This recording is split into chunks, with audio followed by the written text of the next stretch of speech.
नमस्कार दोस्तों, स्वागत है आप सभी का इंडियन स्टडी के हिंदी यूट्यूब चैनल पर। चलिए स्टार्ट करते हैं। दोस्तों, आज की इस वीडियो में railway NTPC, railway group D और रेलवे जेई के लिए ऑनलाइन टेस्ट का लेसन नंबर 13 है, जिसमें काफ़ी मोस्ट इंपोर्टेंट क्वेश्चंस को कवर किया गया है। और दोस्तों, जैसा कि आप सभी जानते हैं कि मैं वीडियो के लास्ट में आपसे क्वेश्चंस पूछता हूँ और उसका आंसर आपको कमेंट बॉक्स में बताना होता है। तो आज मैं फिर आपसे क्वेश्चंस पूछूंगा और आंसर आपको कमेंट बॉक्स में बताना होगा। दोस्तों, मैं अनअकैडमी पर ही पढ़ाता हूं, तो अनअकैडमी प्रोफाइल का लिंक डिस्क्रिप्शन में दिया है, तो आप एक बार जरूर से चेक कर लेना। और अगर आप अनअकैडमी प्लस पर लाइव आकर के मेरे साथ रेलवे के सभी एग्जाम्स की तैयारी करना चाहते हैं, तो मैं सभी एग्जाम्स की तैयारी करवा रहा हूं। ठीक है, रेफरल कोड है तारिक सर्वर 5। इस रेफरल कोड से आपको 10% का डिस्काउंट मिल जाएगा अनअकैडमी प्लस सब्सक्रिप्शन को परचेस करने के लिए। तो चलिए स्टार्ट करते हैं और देख लेते हैं पहला क्वेश्चन। दोस्तों, कल की वीडियो में मैंने आपसे क्वेश्चन पूछा था कि प्रकाश तरंग उदाहरण है किसका? ध्वनि तरंग का, विद्युत चुंबकीय अनुप्रस्थ तरंग का, परावैंगनी तरंग का, या कोई नहीं। तो लगभग बच्चों ने जो आपका आंसर दिया वो बिल्कुल ठीक है। प्रकाश तरंग जो उदाहरण है वो विद्युत चुंबकीय अनुप्रस्थ तरंग का उदाहरण है, यानी कि दूसरा ऑप्शन आपका बिल्कुल करेक्ट है। चलिए आज का टेस्ट स्टार्ट करते हैं और देखते हैं पहला क्वेश्चन। पहला क्वेश्चन है आपका, गोलीय दर्पण की फोकस दूरी उसकी वक्रता त्रिज्या की होती है कितनी? आधी, दुगनी, तिगुनी या चौथाई? तो ये हमको बताना है। गोलीय दर्पण की जो आपकी फोकस दूरी है उसकी वक्रता त्रिज्या की कितनी होती है? बहुत ही ज़्यादा इंपॉर्टेंट क्वेश्चंस आपके एग्जाम के लिए। तो गोलीय दर्पण की फोकस दूरी उसकी वक्रता त्रिज्या की आधी होती है, यानी कि इस क्वेश्चन का पहला ऑप्शन जो है बिल्कुल करेक्ट है। ठीक है, नेक्स्ट क्वेश्चन की तरफ चलते हैं। नेक्स्ट क्वेश्चन से आपका कि उत्तल दर्पण द्वारा बना प्रतिबिंब होता है कैसा? वास्तविक और सीधा, वास्तविक और उल्टा, काल्पनिक और सीधा, या काल्पनिक और उल्टा? ये हमसे पूछा गया है कि उत्तल दर्पण द्वारा बना प्रतिबिंब किस प्रकार का होता है।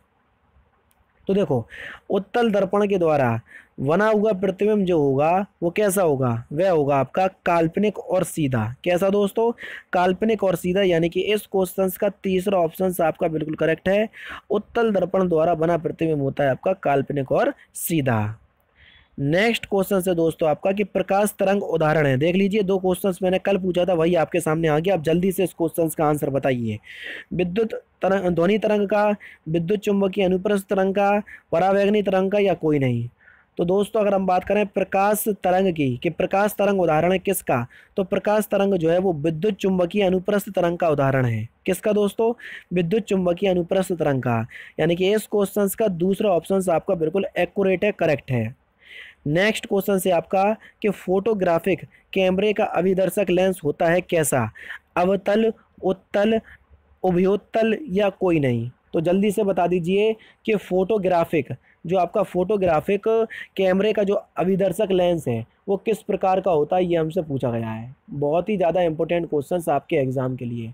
तो फोटोग्राफिक कैमरे का अभिदर्शक लेंस जो होता है वो किस प्रकार का होता है? वह होता है दोस्तों आपका उत्तल। क्या होता है? उत्तल, यानी कि इस क्वेश्चन का दूसरा ऑप्शन आपका बिल्कुल करेक्ट हो जाएगा, उत्तल। नेक्स्ट क्वेश्चन से आपका E बराबर mc² को प्रतिपादित किया था किसने, ये हमसे पूछा गया है। E बराबर में mc² को किसने प्रतिपादित किया था? बहुत ही ज़्यादा इंपॉर्टेंट क्वेश्चंस आपके एग्जाम के लिए। रदरफोर्ड ने, आइंस्टीन ने, नील्स बोर ने, या एनरिको फर्मी ने? तो जल्दी से बता दीजिए कि E बराबर mc² को किसने प्रतिपादित किया था। तो आपका जो सही आंसर हो जाएगा वो हो जाएगा आपका आइंस्टीन ने। किसने दोस्तों? आइंस्टीन ने प्रतिपादित किया था E बराबर में mc² को। E बराबर में mc² को किसने प्रतिपादित किया था? आइंस्टीन ने प्रतिपादित किया था। बहुत ही ज़्यादा इंपॉर्टेंट क्वेश्चंस आपकी एग्जाम की दृष्टि से। ठीक है, नेक्स्ट क्वेश्चन दोस्तों आपके सामने ये रहा। थोरियम का नाभिक को थोरियम के नाभिक को बदला जा सकता है किसमें? यूरेनियम में, प्लूटोनियम में, पोलोनियम में, या रेडियम में? तो जल्दी से बता दीजिए कि इस क्वेश्चन का सही आंसर क्या हो जाएगा। थोरियम के नाभिक को किस में बदला जा सकता है, ये हमसे पूछा गया है। बहुत ही ज़्यादा इंपॉर्टेंट क्वेश्चन आपकी एग्जाम की दृष्टि से। तो दोस्तों, अगर हम बात करें कि थोरियम के नाभिक को किस में बदला जा सकता है, तो आपका जो सही आंसर हो जाएगा वो क्या हो जाएगा? वह हो जाएगा आपका प्लूटोनियम, यानी कि इस क्वेश्चन का दूसरा ऑप्शन आपका बिल्कुल करेक्ट है। नेक्स्ट क्वेश्चन से आपको कि फ्यूज के पदार्थ का होना चाहिए क्या? उच्च प्रतिरोध होना चाहिए, या निम्न गलनांक होना चाहिए, या उच्च नम्रता होना चाहिए, या उच्च गलनांक होना चाहिए। तो जल्दी से बता दीजिए कि आपका एक्चुअल में सही आंसर क्या होगा, जल्दी बता दीजिए। इम्पोर्टेंट क्वेश्चन है बहुत ही ज़्यादा आपकी एग्ज़ाम की दृष्टि से। तो फ्यूज पदार्थ का क्या होना चाहिए, फ्यूज पदार्थ का निम्न गलनांक होना चाहिए, यानी कि इस क्वेश्चन का दूसरा ऑप्शन आपका करेक्ट है। नेक्स्ट है आपको कि विद्युत चुंबकीय तरंगों में किसकी आवृत्ति अधिकतम होती है। एक्स किरण की ये आपकी वाई किरण लिखा है, तो वाई को आप गामा कर लीजिए, ठीक है। वाई किरण गामा किरणों की, परावैंगनी किरणों की या अवरक्त किरणों की। तो जल्दी से बता दीजिए कि आपका सही आंसर क्या है। इंपॉर्टेंट क्वेश्चंस, विद्युत चुंबकीय तरंगों में किसकी आवृत्ति अधिकतम होती है। तो दोस्तों अगर हम बात करें विद्युत चुंबकीय तरंगों में किसकी आवृत्ति अधिक होती है, तो आपका जो सही आंसर हो जाएगा वह हो जाएगा आपका गामा किरणों की, यानी कि इस क्वेश्चन का कौन सा ऑप्शन, दूसरा ऑप्शन आपका बिल्कुल करेक्ट हो जाएगा। नेक्स्ट क्वेश्चन की तरफ चलते हैं। नेक्स्ट क्वेश्चन से आपका कि ऊर्जा का क्षय कम होता है किसमें, डिस्ट धारा में, प्रत्यावर्ती धारा में, दोनों प्रकार की धारा में, या कोई नहीं। तो ऊर्जा का क्षय किस में कम होता है, ये हमसे पूछा गया है। तो दोस्तों अगर हम बात करें ऊर्जा के क्षय के बारे में कि ऊर्जा का क्षय किस में कम होता है, तो ऊर्जा का क्षय जो आपका कम होता है ये डिस्ट धारा में कम होता है। किस में दोस्तों, डिस्ट धारा में, यानी कि इस क्वेश्चन का पहला ऑप्शन जो है बिल्कुल करेक्ट हो जाएगा। कौन सा ऑप्शन दोस्तों, पहला ऑप्शन। चलिए नेक्स्ट क्वेश्चन की तरफ बढ़ते हैं। नेक्स्ट क्वेश्चन क्या कह रहा है, नेक्स्ट क्वेश्चन से आपका कि ट्रांसफार्मर किस सिद्धांत पर कार्य करता है, ये हमसे पूछा गया है। विद्युत चुंबकीय प्रेरण या स्वप्रेरण या अन्योन्य प्रेरण। तो जल्दी से बता दीजिए कि ट्रांसफार्मर किस सिद्धांत पर कार्य करता है।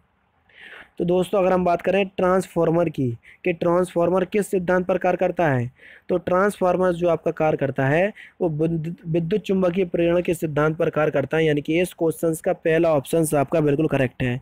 ट्रांसफार्मर किस सिद्धांत पर कार्य करता है, विद्युत चुंबकीय प्रेरण। चलिए नेक्स्ट क्वेश्चन की तरफ बढ़ते हैं। नेक्स्ट क्वेश्चन से आपका कि घरेलू प्रकाश के लिए प्रयुक्त लैंप किस क्रम में जोड़े जाते हैं, ये हमसे पूछा गया है। श्रेणी क्रम में, समांतर क्रम में, मिश्रित क्रम में, या इनमें से कोई नहीं। तो जल्दी से बता दीजिए कि घरेलू प्रकाश के लिए प्रयुक्त लैंप जो है वो किस क्रम में जोड़े जाते हैं। तो आपका जो सही आंसर हो जाएगा वह हो जाएगा आपका समांतर क्रम। तो किस क्रम में जोड़े जाते हैं दोस्तों, समांतर क्रम में जोड़े जाते हैं। बहुत ही ज़्यादा इंपॉर्टेंट क्वेश्चंस आपकी एग्जाम की दृष्टि से। चलिए नेक्स्ट क्वेश्चंस की तरफ बढ़ते हैं। ऊष्मा किस प्रक्रिया से सर्वाधिक तीव्र गति से स्थानांतरित होती है, ये हमसे पूछा गया है। चालन, संवहन, विकिरण, या इनमें से कोई नहीं। तो ऊष्मा किस प्रक्रिया से सर्वाधिक तीव्र गति से स्थानांतरित होती है, तो आपका जो सही आंसर हो जाएगा वह हो जाएगा आपका विकिरण, यानी कि इस क्वेश्चन का कौन सा ऑप्शन, तीसरा ऑप्शन आपका बिल्कुल करेक्ट है। ठीक है, इंपॉर्टेंट क्वेश्चन। नेक्स्ट है आपका दोस्तों, आपका नेक्स्ट क्वेश्चन यह है, न्यूनतम संभव तापमान कितना है, ये हमसे पूछा गया है। न्यूनतम संभव तापमान, इंपॉर्टेंट क्वेश्चन काफ़ी ज़्यादा। तो देख लीजिए दोस्तों कि न्यूनतम संभव तापमान कितना है। तो दोस्तों आपका जो सही आंसर हो जाएगा वो हो जाएगा आपका -273 degree centigrade. Simple question, important question. Next question से आपका कि यदि वायुमंडल ना होता तो दिन की अवधि कैसी होती, कम होती, ज़्यादा होती, अपरिवर्तित होती, या आधी होती। तो अगर वायुमंडल ना होता तो दिन की अवधि जो है वो कैसी होती, कम होती, यानी कि इस क्वेश्चन का पहला ऑप्शन करेक्ट है। नेक्स्ट है आपका कि सूर्य ग्रहण के समय सूर्य का कौन सा भाग दिखाई देता है। वर्णमंडल, कैरोना, प्रभाव मंडल। प्रभाव मंडल का मतलब प्रकाश मंडल से है, ठीक है, या इनमें से कोई नहीं। तो सूर्य ग्रहण के समय सूर्य का कौन सा भाग दिखाई देता है, तो वह है आपका कैरोना, यानी कि दूसरा ऑप्शन आपका बिल्कुल करेक्ट है। नेक्स्ट है आपका कि सूर्य के प्रकाश का आंतरिक परावर्तन हो सकता है यदि प्रकाश वायु से कांच में जाए, वायु से जल में जाए, कांच से वायु में जाए, या जल से वायु में जाए। तो आपका जो सही आंसर है वो आपका कांच से वायु में जाए, यानी कि तीसरा ऑप्शन करेक्ट है। नेक्स्ट क्वेश्चन से आपका कि निम्नलिखित में से किसका अपवर्तनांक सबसे अधिक होता है, ये हमसे पूछा गया है। पीले रंग का, बैंगनी रंग का, नीले रंग का, या हरे रंग का। तो अपवर्तनांक की बात करें तो अपवर्तनांक जो है वो सबसे ज़्यादा किसका होता है, वह होता है आपका बैंगनी रंग का, यानी कि दूसरा ऑप्शन करेक्ट है। नेक्स्ट क्वेश्चन से आपका कि निम्नलिखित में से किस विद्युत चुंबकीय तरंग की तरंग दैर्ध्य सबसे ज़्यादा होती है। परावैंगनी, अवरक्त, दृश्य प्रकाश, या गामा किरणें। तो किस विद्युत चुंबकीय तरंग की तरंग दैर्ध्य सबसे ज़्यादा होती है, तो आपका जो सही आंसर है वह आपका दृश्य प्रकाश। सेकंड लास्ट क्वेश्चन से आपका कि प्रकाश की चाल सबसे पहले किसने ज्ञात की थी। Simple questions, important questions. तो प्रकाश की चाल सबसे पहले रोमर ने ज्ञात की थी, तो ना की जगह रा कर लीजिएगा, रोमर ने। ठीक है। लास्ट क्वेश्चन है दोस्तों आपका कि जब प्रकाश वायु से कांच में जाता है तो क्या होता है। तरंग दैर्ध्य बढ़ती है, घटती है, या आवृत्ति बढ़ती है, इनमें से कोई नहीं। तो जब प्रकाश जो है वायु से कांच में जाता है तो तरंगदैर्ध्य घटती है, यानी कि दूसरा ऑप्शन आपका बिल्कुल करेक्ट हो जाएगा। तो दोस्तों ये थे आपके कुछ इंपॉर्टेंट क्वेश्चंस जो कि मैंने आज की इस वीडियो में आपको कवर करवा दिए। अब मैं आपसे क्वेश्चंस पूछने जा रहा हूँ, उसका आंसर आपको कमेंट बॉक्स में बताना है। तो आज का जो आपका क्वेश्चन है वो ये रहा आपके सामने। पूर्ण आंतरिक परावर्तन होता है कब। जब प्रकाश जाता है हीरे से कांच में, जल से कांच में, वायु से जल में, या वायु से कांच में। तो सही आंसर आपको कमेंट बॉक्स में बताना है। तो दोस्तों फिलहाल की वीडियो में सिर्फ इतना ही। अगर आपको वीडियो पसंद आए तो प्लीज़ वीडियो को लाइक कीजिए, शेयर कीजिए और साथ ही साथ मेरे चैनल को सब्सक्राइब करना ना भूलें, क्योंकि मैं रोजाना इसी तरह की वीडियोस आप लोगों के लिए लाता रहता हूँ। नमस्कार दोस्तों, जय हिंद, जय भारत।